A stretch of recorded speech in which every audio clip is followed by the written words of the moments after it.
వెలుగంటి గిట్టి channel ఈరోజు mutton roast చేస్తున్నాను. Mutton తీసుకొని కడిగినాక ఇందులో పసుపు కొంచెము, ఆనియను, కొంచెం తగినంత సాల్ట్ వేసుకోవాలి. ఈ నీళ్ళు ఇంకిపోయేంత వరకు ఫస్ట్ మనము ఉడికించుకోవాలి. ఇందులో నీళ్ళు ఉడతాయి కాబట్టి ఆ నీళ్ళు ఇంకిపోయేంత వరకు వేయించుకోవాలి.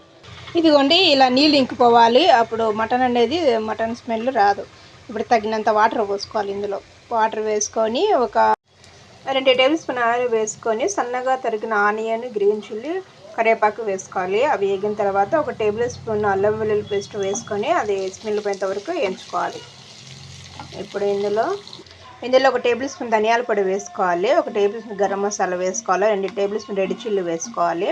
కొంచెం పసుపు వేసుకోవాలి. తగినంత సాల్ట్ వేసుకోవాలి. ఇప్పుడు ఉడికించిన మటన్ ఇందులో వేసుకోవాలి. ఇందులో కొంచెం మిరియాల పొడి వేసుకోవాలి. 1.5 టేబుల్ స్పూన్ వరకు మిరియాల పొడి వేసుకోవాలి. ఇది మీడియం సైజులో పెట్టుకొని ఇది ఉడికించుకోవాలి.